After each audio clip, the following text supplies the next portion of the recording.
У вайсковай частцы пад Барысавам загінуў 21гадовы Александр Коржыч. Афіцыйна гэты суіцыд, але блізкія сваякі не вераць у гэтую версію. Гэта ўжо не першая смерць сёлета у Барысаўскім раёне, у вайсковых частках гэтага раёну. І блізкія сваякі бачаць вельмі шмат падабенства ў гэтых смерцях. Хто за гэта адказвае? І як спыніць смерці там, дзе людзей вучаць абараняцца ад ворага? Пра гэта сёння ў зоне свабоды распавядаю я, Дмітрый Гурневіч, а таксама мае калегі Францішак Вячорка і Сергей Навумчык, а таксама ў Менску наш калега Олег Груздзіловіч. Вітаю вас. Таксама сёння у нашай праграме. Голас беларускага народу. Чаму жаўнеры ў беларускім войску гінуць у мирный час? К сожалению, дедовщина у нас никуда не делась. Як спыніць жахі ў беларускай арміі, галасы праваабаронцаў? Сістэму ратаваў бы толькі пераход на прафесійнае войска, на кантрактную сістэму, і таксама вельмі важны элемент, якога не хапаюць. Бібліятэка свабоды. Кнігі, якія мы прапануем, напісанае застанецца. Нацыянальная ідэя дасягае поспеху толькі тады, калі ахоплівае ўсіх ці пераважную частку народу. На гэтым сайце самай рэзананснай тэмай на сайце свабода.орг была вось смерць гэтага жаўнера 21гадовага Александра Коржыча у вайсковай частцы пад Барысавам. Прэсавы сакратар Міністэрства абароны Беларусі назваў чуткамі і домыслам версію пра тое, што гэта быў не суіцыд. У рэдакцыю «Свабоды» сваякі блізкія даслалі здымкі ўжо загінулага гэтага хлопца. На целе бачныя шматлікія гематомы, на галаве і тулаве загінулага. Мы не публікуем гэтыя фотаздымкі, каб чарговы раз не траўмаваць сям'ю Александра Коржыча, таксама нашых тэлегледачоў. Нашы супрацоўнікі бачылі гэтыя фотаздымкі і акрэсліваюць іх адным словам жахлівыя.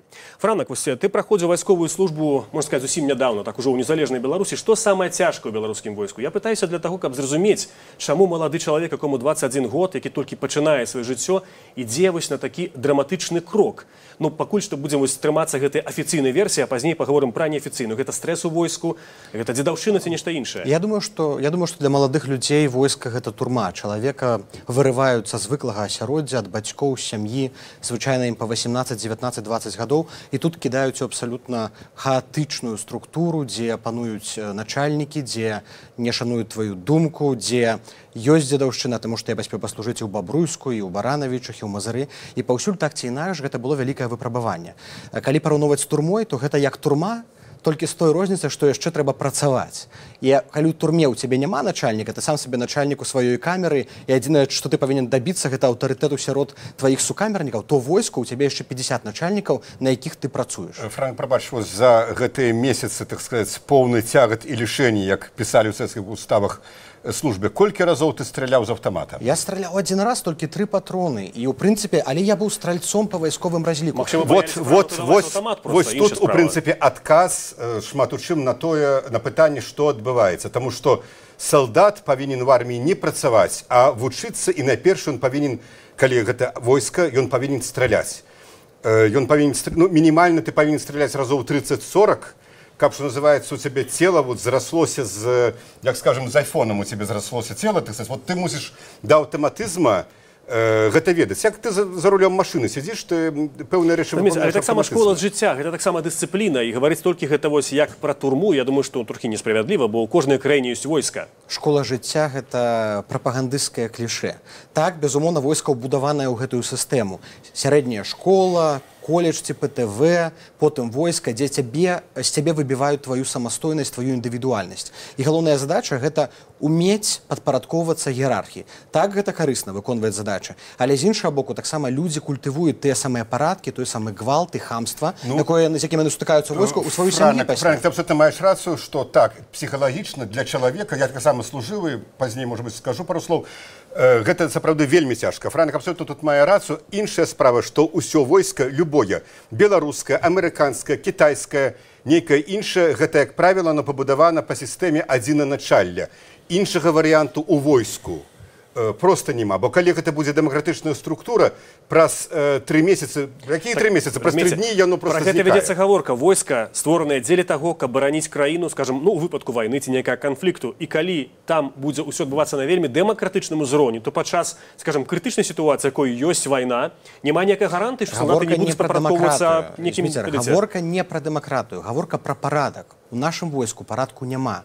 Гэта савецкае войска, якое не вучыць абараняць радзіму, а якое вучыць падпарадкоўвацца і слухаць, быць часткаю, вінцікам гэтай сістэмы. Нам не давалі ані зброю, я страляў сапраўды адзін раз, нам нават не давалі на патрулі начныя нож, таму што баяліся, што мы зарэжам ці саслужыўца, ці начальніка. Гэтае войска мяне не навучыла нічому, акрамя вось гэтай сістэме узаемнага недаверу, таму што я не могу сказаць, што было вось гэтае братэрства салдацкае, якое культывуецца ў савецкіх фільмах. Вось тое, што кажа Франак, што у патруль не давалі нават нож, вот за такое, калі я служыў, это была советская армия, с командира частки просто содрали погоны. Скажите, у а нас офицер имел пистолет. Коли нема войны, коли нема конфликту, навошта ему давать нож увогуле? Навошта давать нож, отказываю. Ему не просто треба давать нож, ему треба давать автомат Калашникова с полным магазином. А у офицера, у меня, як у начальника патруля, например, так як дежурного по части, был Макаров пистолет с полной обоймой. Бо патруль, як у нашым выпадку, ён ахоўваў сховішча, дзе ў тым ліку была і зброя. Ну і можна сабе ўявіць, скажам, калі гіпатэтычна, так сказаць, нейкі там вораг ці нейкі тэрарыст туды праходзіць і бярэ гэту зброю. Конечно, у цябе павінны быць аўтамат. Гэта вот у савецкім войску гэта было просто адназначна. Іншага не было. У той жа час і колькасць смерцяў у савецкім войску была ў разы больше, нават у дзесяткі разоў больше. Безумоўна, і дзедаўшчыны таксама, я скажу. Мы ще про це зараз пагаворым. Но тым не менш, вось ці тое, што гэта турма, ну гэта турма ў кожнай краіне, ці гэта асноўная прычына? Не ў кожнай, не ў кожнай. Ведаеце, з іншага боку можна сказаць, што, напрыклад, войскавай такой Даніі, яно будзе нездольнае абараняцца. Зрэшты, вот вайсковыя канфлікты паказвалі, што краіны, якія мы лічым узорам дэмакратыі, там нашмат складаней таксама дысцыплінай, гэтыя краіны вельмі часта капітулявалі, вельмі хутка адмаўляліся ад змагання. Але мы памятаем, што ёсць розніца паміж прафесійным войскам і прымусовым прызывам. У Беларусі прафесійнае войска фармуецца, так, дасягнуты пэўны прагрэс, так, у нас ёсць група афіцэраў і сяржантаў, якія ўмеюць тэхналагічна абслугоўваць тэхніку, напрыклад, новыя сістэмы аўтаматычнага кіравання сістэмай супрацьпаветранай абароны, але з іншага боку, бальшыня гэтых салдатаў, якіх прызываюць, яны не хочуць і не могуць. Звычайна ў войска трапляюць тыя, хто не могуць адкупіцца, каго павыганялі з універсітэту, альбо хто туды не паступілі ў гэтыя універсітэты. І таму яны гэта ўспрымаюць як пакаранне. Той, хто ідзе ў войска, ў Беларусі лузар, той, хто ідзе ў Амерыцы ў войска, той герой, і тым будзе ганарыцца ўся краіна. А чаго мы хацелі, калі ў Беларусі некалькі гадоў назад служба ў войску, як між іншым і вучоба ў ВНУ універсітэтах, выкрэслены з працоўнага стажа. Вот, скажем, я 2 гады служыў і 5 гадоў вучыўся, 7 гадоў мінус. Як бы атрымоўваецца, улада зацікаўлена, каб раслі дурні, яны не ўмелі абараняць радзіму. Здаецца, і жанчынам выкрэслілі дэкрэтны адпачынак яшчэ, так? І каб не наражалі яшчэ дзяцей. Я думаю, што прычына больш эканамічная, канешне, больш банальная ў гэтым выпадку. Вы, калі ішлі ў войска, для вас это што было? Аўтарытэтам, знакам элітарнасці ці таксама некай турмой? Для мяне? Так.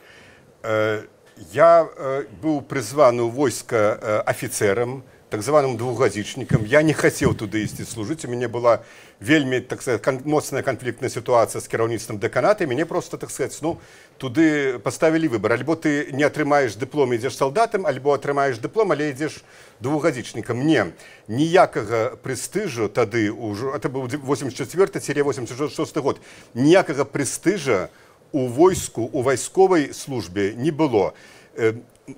Лейтенант, я пашоў лейтенантам, потым быў старэйшым лейтенантам, быў такі ж беспраўны, амаль такі ж беспраўны, як салдат. Мы еще вернемся до вашего досвіду ў савецкім войску, зараз працягнем нашу праграму. Вось мы давайте паговорым пра версіі, а перад гэтым паглядзім апытанне з менскіх вуліцаў, галасы беларусаў на пытанне, чаму беларускім войску жаўнеры гінуць у мірны час. І пазней мы вяртаемся ў студыю. Ну, это, мне кажется, и раньше было, только не так афишировали, даже в советские времена были случаи. Это несчастные случаи, и, к сожалению, дедовщина у нас никуда не делась.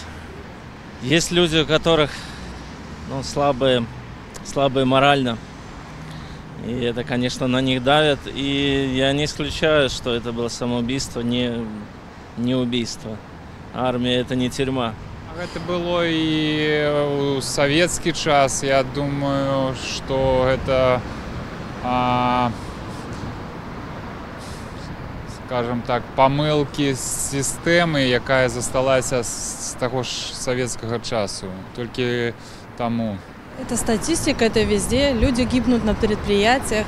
Даже в детских садах вы тоже знаете, что дети гибнут. То есть статистика, без нее никуда. Как правило, гибнут от чего? Это от того, что, допустим, молодой солдат приходит, ну там приходят из дому какие-то ему неприятные вести, там девушка бросила или еще что-то, есть такая. А вот лично у меня было такое, что, значит, застрелился сам, вернее, застрелил товарища, застрелился сам, вот, такое было. Вот. Потом второй момент, это, ну, на психическое какое-нибудь там отклонение у него бывает, ну и на учениях, когда, как правило, тоже расхлябанность. Это разболтанность человека.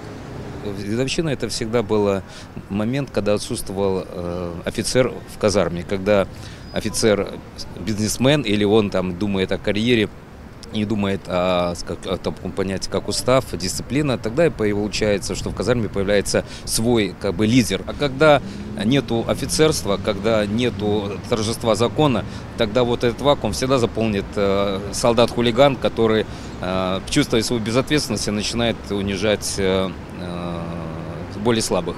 Неуважение к солдату, неуважение других к солдату, когда давят его психику и все. Нельзя этого делать. Ну, это командир части виноват. Его надо садить в тюрьму. Сразу. И не разбираясь.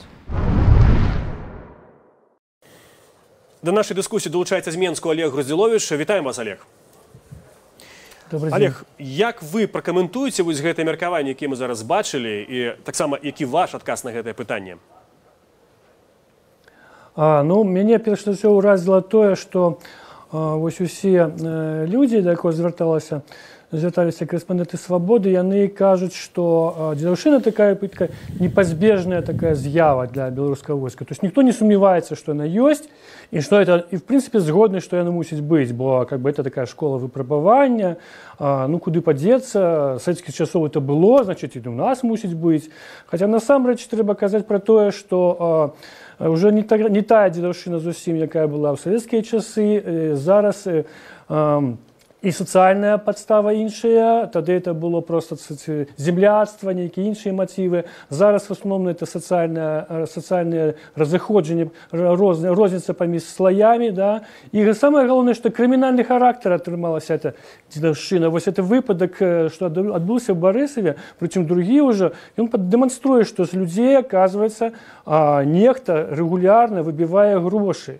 То есть это не просто як раней там ты мусіш там дзеду тапочки подать, там нешта зрабіць.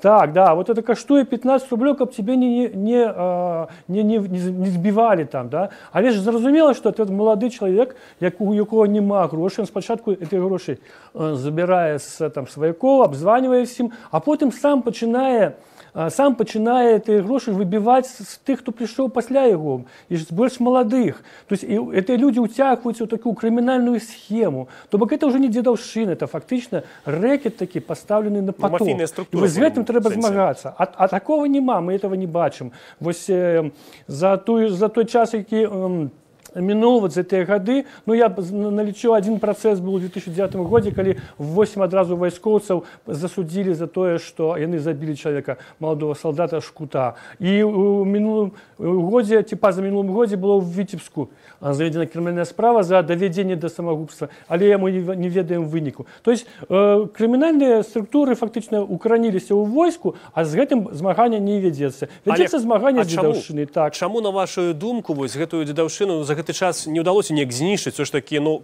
колькасць зменшылася, я гэтыя лічбы яшчэ назову, а тым не менш з'ява ўсё яшчэ існуе. У чым тут галоўная праблема, пытанне? Ну, гэта вельмі складана, гэта складаная з'ява. Па-першае, ўсё, ну, войска застаецца такой вельмі закрытай структурай. І там это не працуюць тыя метады, якія працуюць пры раскрыванні звычайнага злачынства. Так? І потым это тое, што я сказаў, што ведь я перакананы, што большасць тых, хто робіць гэтыя захады супраць сваіх солдат, яны таксама былі ахвярамі гэтага, а потым яны рабілі. То есть человек повязаны круговой порукой вот этой, да, и он не дае паказанняў, тому что яго могуць за это прыцягнуць да адказнасці. Вельмі складана, каб раскрыць такое злачынства, трэба фактычна выявіць, ну, 50, может, человек, может, больше. Офицеры это покрываюць. И так далее. А хто на гэта пойдзе? На это ніхто не хоче ісці, бо это явно явное сведчанне того, что в войску у пэўнай частцы дысцыпліна на ніжэйшым узроўні, что там все обвальная ситуация. На это не идут и закрывают глаза, и максимум, что робяць, караюць одного-двух виноватых. Дзякуй вялікі, Олег. Я вось пра то, як змяняецца беларускае войска, запытаюся Сергея Навумчыка. Нам цікава ваш такі савецкі досвед, бо вы былі ў войску, пазней вы былі ўжо дэпутатам Верховнага Савету, і таксама, я думаю, што з першых рук ведалі сітуацыю, або прынамсі маглі ацаніць тое, што адбывалася. Як гэта змянялася падчас вашай службы ў войску, вось гэтыя савецкія часы, дэпрэсіўнасць і гвалт у войску? Я найперш хочу сказаць, што вось ты, можа быць, крыху пачну здалёк, але вот тыя людзі, якія клянуць нацыяналістаў за развал СССР, наступная іх фраза павінна быць: і я хачу, каб мой сын быў забіты дзе-небудзь у расійска-грузінскім канфлікце, альбо яму чеченскія баевікі адрэзалі галаву, як это было ў 99 годзе, альбо ён атрымаў дозу радыяцыі ў субмарыне на паўночным флоце расійскім, альбо недзе на далёкім усходзе над ім, так сказаць, пэўныя прадстаўнікі пасіянарных нацый здзекаваліся. Бо адно і другое непарыўнае. І вось тое, пры ўсіх праблемах сённяшняга беларускага войска, самая вялізная праблема палітычная, тое, што войска прывязана да Расіі, да расійскага генштаба. Але пры ўсіх гэтых праблемах ёсць адзін вялізны плюс. Беларускія хлопцы служаць на тэрыторыі Беларусі. І гэта вынік незалежнасці, але на вялікі жаль і гінуць. Вось у наш час, якраз у маёй вайсковай частцы, у маім дывізіёне былі толькі два беларуса. Я афіцэр і быў адзін салдат. Все астатнія гэта былі расейцы, украінцы, вельмі шмат было людзей з сярэдняй Азіі. І вось гэтая сітуацыя дзедаўшчыны, яна проста сапраўды буяла вялізным усімі, так сказаць, спосабамі. Вось я запытаўся у Франака, колькі ён страляў, ён адказаў, што 3 патронамі. Ведаеце, пытанне я задаў, Франак, табе рытарычнае, бо Франак якраз такі больш страляць і не павінен быць. Я быў стралком, чаму не павінен страляць? Выкарыстоўваць Франака, менавіта Франака стралком, гэта абсалютна нерацыянальны спосаб, бо ясна, за што яго заслалі в армію, за ягоную палітычную актыўнасць, за палітычную актыўнасць ягонага бацькі.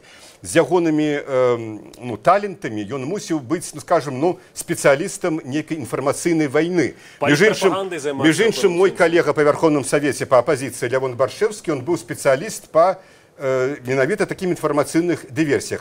А вось уявіце, які быў абсурд. Я выпускнік журфака, чыя вайсковая спецыяльнасць была камандзірам мотастрэлковага взвода, спачатку быў пасланы камандзірам ракетнага расчёта. Наш ракетны дывізіён быў язерным. Немагчыма, я думаю, што так, ведаеце, персанальна падыходзіць да кожнага чалавека, бо войска гэта мільёны людзей, і калі падыходзіць да кожнага немагчыма, там існуе пэўная схема. Так, але ў гэтай схеме павінен быць прафесійны падыход. У нас сапраўды тых, хто былі гадзічнікамі, мы іх называлі, з вышэйшай адукацыі, іх ставілі, як правіла, на самую чарнавую працу. А тыя, хто былі такія баявыя, 18-гадовыя, без адукацыі, хамаватыя, іх ставілі сяржантамі і начальнікамі, каб яны кіравалі і зневажалі гэтых гадзічнікаў. Ёсць яшчэ адзін вельмі важны момант, які мы пакуль не закранулі. Гэта вось тое, што сапраўды войска рэпрадукуе вось гэтую дзедаўшчыну. Чалавек служыць, у савецкім было так, чалавек служыць год, над ім здзекаваліся, на наступны год ужо здзекаваецца ён. І у мяне было у нашай дывізіі літаральна на маіх вачах салдат пусціў сабе кулю з калашнікава в рот. Там просто уяўляецца, што нічога не засталося ад галавы. Вось таксама быў даведзены гэтай дзедаўшчыны да апошняй проста мяжы. Але я назову одну лічбу. У 1995 годзе суіцыдаў у беларускім войску было 42. Сёння гэта некалькі штук, так мовіць, это все ж таки трагедыя надалей, тым не менш гэта зменшылася ў дзесяткі разоў. Ці сапраўды вось у незалежнай Беларусі знайшлі нейкі механізм як гэтым змагацца, ці само існаванне дзяржавы, што это не перамешка гэтых жаўнераў, хаця якое-то мае было значэнне.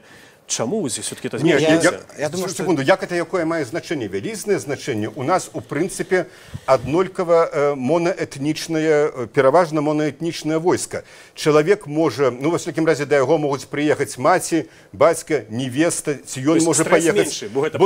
Безумоўна, бо з далёкага ўсходу. Вот, Дзіма, для мяне для афіцера было самае страшнае, ведаеце, што калі салдат атрымалі ад дзяўчыны ліст, дарагі Петя, я цябе кахала, але прабач, жыццё такое, я выходжу замуж.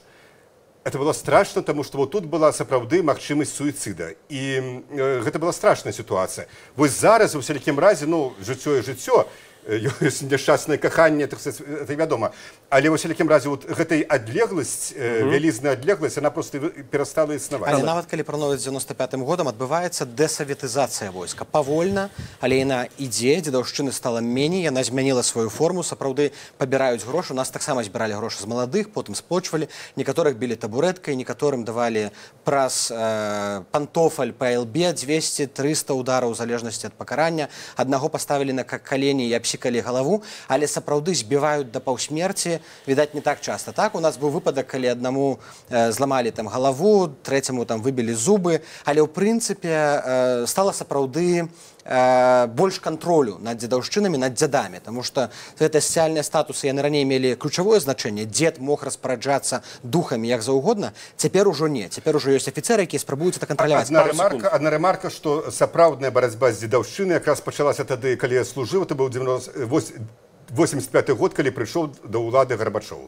які, між іншым, сам у войску не служыў і падыходзіў да гэтага з гуманістычных пазіцый. Еще таки одна реплика. Справа ў тым, што Беларусь увогуле вось па ўзроўні суіцыдаў знаходзіцца фактычна ў такой сусветнай вярхушцы, і таму вось сітуацыя ў беларускім войску, калі вось 5 гэтых смерцяў прыблізна сярэдні паказнік у Беларусі на год, гэта таксама магчыма працяг проста беларускай статыстыкі увогуле па суіцыдах. Але вяртаючыся да нашай тэмы, тут да канца яшчэ невядома, ці быў гэта суіцыд, і не ведаюць, ці гэта пакажа следства.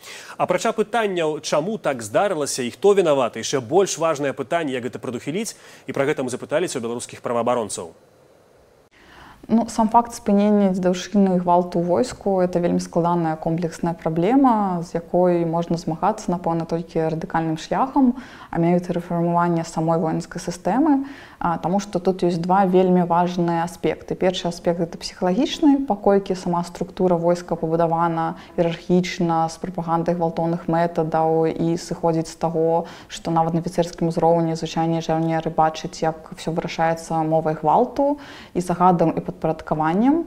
І з іншого боку, неэфектыўнасць праявляецца тым, што насамрэч сур'ёзна жаўнераў там не вучыць абараняць, не вучыць карыстацца той зброі, якую ім прапаноўваюць, бо гэта фактычна танная працоўная сіла, тым больш людзей не вучаць псіхалагічна рэфлексаваць гэтыя вайсковыя дзеянні, нейкім чынам рэагаваць, і, канешне, гэта агрэсія накапліваецца, і часцей за ўсё яна менавіта спускаецца на такіх жа жаўнераў, якія побач, і дзедаўшчына – это такі вельмі зручны інструмент кантролю з аднаго боку, з іншого боку спускання агрэсіі на ўзроўні звычайных прызыўнікоў. Таму, відавочна, сістэму ратаваў бы толькі пераход на прафесійнае войска, на кантрактную сістэму, і таксама вельмі важны элемент, якога не хапае ў сучасным войску, гэта механізм грамадскага кантролю, калі ў тым ліку грамадскія арганізацыі, проста людзі могуць заходзіць самі воінскія часткі і глядзець, як адбываецца сістэма падрыхтоўкі, якіх умовах яны жывуць і як яны паміж сабой камунікуюць. Ну і пашырэнне псіхалагічнай службы таксама вельмі важная частка, якая, на маю думку, на сёння вельмі слабая ў сучаснай сістэме абароны. Зараз мы звяртаемся да Менску. Олег Груздзіловіч у нас на сувязі. Олег, на вашу думку, што варта зрабіць, каб сапраўды гэтай дзедаўшчыны ўвогуле вось такой дэпрэсіўнай сітуацыі ў беларускім войску стала менш? Той жа згаданы ўжо мною Владзімір Макараў, прэс-сакратар Міністэрства абароны, ён калісьці пісаў у сваім артыкуле, што адным як бы з элементаў гэтай барацьбы мае быць большая праца псіхолагаў, стварэнне адмысловых лабараторый, ці штосьці яшчэ да гэтага вы б дадалі? Ну, я наперш дадаў бы больше празрыстасці вот в ситуациях с этими суицидами, в ситуациях с дзедаўшчынай, каб люди бачили, что адбываецца насамрэч. Вось нібыта 1,6 выпадкаў на 1000 солдат адбываецца дзедаўшчыны, але што далей? Іх караюць, іх карцер саджаюць, тых, хто парушае, хто злоўжывае стольнымі адносінамі, ці іх пад крымінал, пад суд аддаюць. Мы не ведаем. Вот я ведаю, што быў адзін выпадак, калі быў выпадак суд, была заведзена справа па давядзенню да суіцыду, але чым она закончылася, невядома. І вось летась у берасці быў аналагічны выпадак, 2 салдата збеглі з часткі, дарэчы, таксама дэсантнікі, их там сбивали, потребовали от их гроши, они показывали синяки. Вот. Это был типовый вот то, что мы кажем, только что люди еще не дошли до суицида, они просто сбегли. Але Выніку мы не бачым ні працэсу над гэтымі людзьмі, тымі, хто вінаваты, ні з чым это закончылася гісторыя, ні того, што снялі какого-то камандзіра, нічога невядома.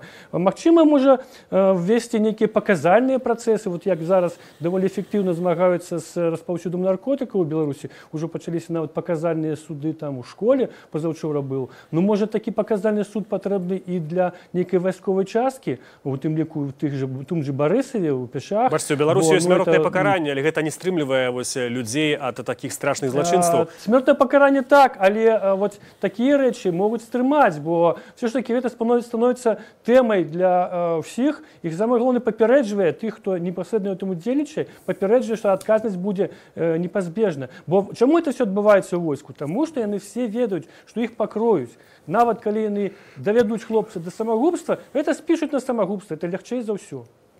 Сергей Наумчык. Я вось баюся вельмі, што гэта можа пераўтварыцца тое, пра што казаў палкоўнік Макараў. В прынцыпе, гэта сапраўды добрая была б гэта стварэнне псіхалагічных службаў, добрая рэч. Па сутнасці яны ёсць у той Так. Але вось это можа быць як з часам шмат у чым у войску кампанейшчыны і камандзіры зампаліты будуць падыходзіць фармальна. Ведаеце, это я проста прыгадываю, тады быў такі верш, я зараз яго адаптую да тэлебачання. Ну, допустим, так, говорили, замполит мне мать родная, командир отец родной, нафига родня такая, лучше был бы сиротой. Вот гэты бар'ер паміж камандзірамі і салдатамі, ён мусіць быць нейкім чынам сапраўды псіхалагічна пераадолены. Але вось тут ужо Олег закрануў пэўны рэч, я проста назову некалькі рэчаў, якія абсолютна неабходныя, проста іх пералічу. Першае, павінна быць прафесійнае войска. Салдат і афіцер мусіць займацца сапраўды баявой падгатоўкай, не скажам, збіраць ураджай. Другое, павінна быць альтэрнатыўная служба. Калі ты не хочаш служыць, табе гэта перашкаджае, так сказаць, ну, твои перакананні не дазваляюць. Добра, ты ідзеш на альтэрнатыўную службу, можа быць, нават не 1,5 гады, нават 3 гады, і, ну, скажем, уход за цяжкахворымі, нешта такое. Чацвёртае, міністрам абароны павінен быць цывільны чалавек. Гэта павінен быць палітык. Начальнік генштаба, так, вайсковец. Далей павінен быць сапраўды грамадскі кантроль, празрыстасць, пра якую казаў Олег, камандзір часткі павінен разумець, што прадстаўнік грамадскасці зможа вайсці ў казарму. Можа быць, на пункт дзежурства ён не войдзе, але ў казарму войдзе. А вот на пункт дзежурства павінен вайсці дэпутат парламента. І вось гэта вот пятае і галоўнае, што мусіць быць сапраўдны парламенцкі кантроль.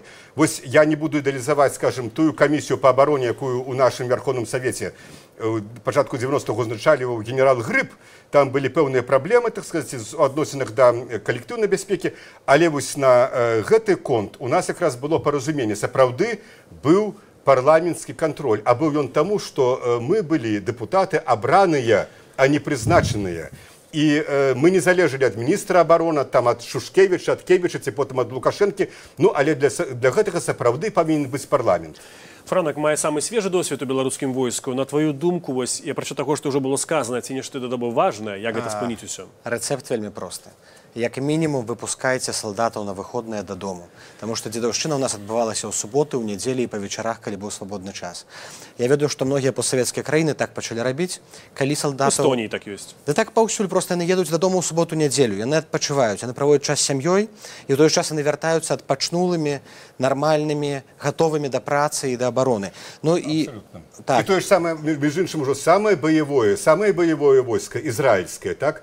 Там сапраўды... Да людзі жывуць там як у гатэлях. Вядома, там нармальныя умовы чалавечыя. Прычым гэта сапраўды баяваздольная войска. А ў нас, калі б гэтыя казармы перабудавалі нармальна, у нас спала па 100-200 чалавек у адным пакоі. Немагчыма было заснуць. Ноччу ўчыняюцца гэтыя дзедаўшчыны, там збіваюць, пераварочваюць ложкі. Гэта трэба спыніць. І нам не трэба такая колькасць. Мы дагэтуль мераем войскі колькасцю салдатаў. Але зараз все адбываецца ў тэхналогіі. Лепей мець замест 45 тысячаў салдатаў, лепей мець 10 тысячаў спецыялістаў па кібератаках, па інфармацыйных атаках, па кіраванні аўтаматызаванымі сістэмамі. Зараз сіла не вымяраецца рукамі і калашнікавымі. Паглядзіце, як падчас гэтых вучэнняў, да, так званых беларуска-расійскіх Запад-2017, Беларусь за 1 хвіліну прайграла інфармацыйную вайну Расіі вкідам інфармацыйным, што нібыта таманская дывізія тронулася да Мінску, 5 гадзін беларускія генералы не ведалі, што зрабіць. Адказам адэкватным было б заява, што, скажем, Віцебская дывізія ці там Барысаўская бригада рушила у бок Москвы.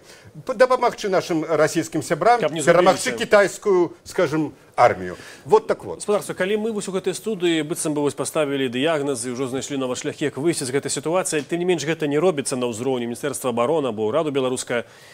Чаму, на вашу думку, так адбываецца? Ці гэта ад нежадання, ці сапраўды ад неразумення гэтай праблемы, Франак? Войска бюракратызаваная дзяржаўная структура, якая вельмі павольна змяняецца. Тут, безумоўна, зменіцца некалькі пакаленняў, першым войска стане прафесійным, але самае важнае, каб быў сігнал зверху, правільна, каб цывільныя асобы кіравалі Міністэрствам абароны і правільна, каб быў сігнал ад кіраўніка, ад кіраўніцтва дзяржавы па рэфармаванні і па набліжанні войска да стандартаў НАТО. У додаток до того, что сказал Франак, я еще назову одну, может быть, головную причину. Может быть, она не так рельефно адчуваецца штодня, але она існуе. Гэта павінна быць беларускае войска.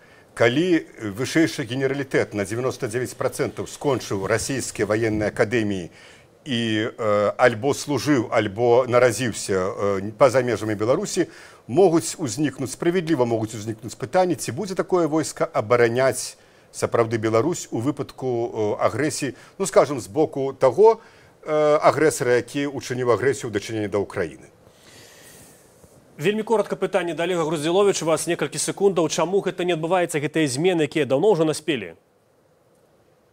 Ну, я вот таксама бы сказаў, што войска вельмі бюракратызавалася, і такі вот паказнік. За апошнія гады некалькі разоў мяняўся міністр абароны, але той же самы гаспадар Макараў, якога тут цытавалі, ён на сваёй пасадзе. А это ж вельмі ключавая пасада, ідэалагічная. Конечно, гаворка не в Макараве, а ў тым, што вот ідэалагічна войска засталося тое самае. Яно гэтак жа, як раней у савецкія часы, арыентуецца на пэўныя пагрозы з захаду, яно гэтак жа, так сказаць, арыентуецца на тую самую тэхніку, на тую самую колькасць, 65 тысяч этих вайскоўцаў нам нібыта патрэбныя, і таму тыя парадкі все застаюцца.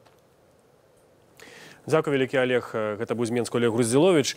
Мы працягваем нашу перадачу, але змяняем тэматыку. Свабода працуе ў інтэрнэце, здымае тэлеперадачы, праводзіць конкурсы, працуе таксама як радыё ў інтэрнэце, але і выдае кнігі. Нельга забываць, што жыць у Празе, як Францішак Скарына, і не выдаваць кнігі нават праз 500 гадоў проста немагчыма. І мы таксама рэкламуем нашу бібліятэку Свабоды. Сёння гэта кніга Юрыя Дракахруста «7 худых гадоў». У гэтую кнігу ўвайшло 63 блогі, якія былі напісаны ад 2008 па 2014 гады.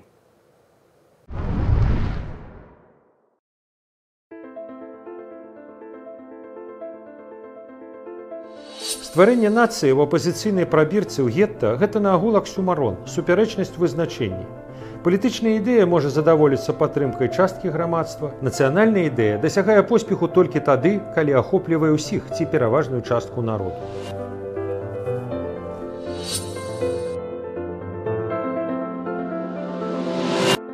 Гэта кніга, гэта зборка прыкладна 60 блогаў, якія я пісаў на сайт Радыё Свабода. Пісаў на працягу 7 гадоў.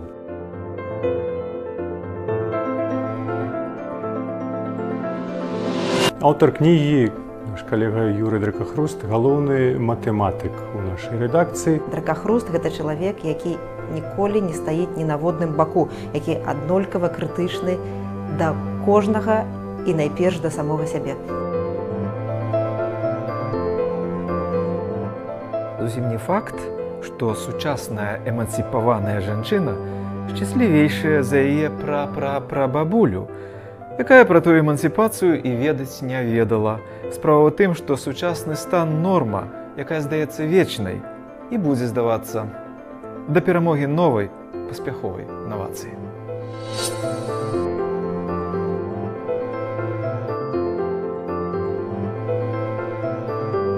Часам, я веду, яго крытыкуюць за тое, што ён запрасіў в эфір ці на старонкі кнігі таго ці іншага чалавека, чые погляды, скажем так, сапраўды не супадаюць з поглядам аўдыторыі Радыё Свабода. Але вось сапраўды часам у спрэчцы нараджаецца ісціна. Юра, давайте паговорым пра галоўнае. Гэта ўжо агульнаеўрапейская, можна нават сказаць, сусветная праблема. Для палітычнага аналітыка такога фармату, як Юрый Дракахруст, 7 худых гадоў, гэта насамрэч 7 тлустых гадоў. Ягоная кніга з назовам 7 худых гадоў найлепшы гэтаму доказ. Любую кнігу мы читаем для таго, каб не памерці. Вось гэтую кнігу трэба прачытаць для таго, каб жыць было весялей.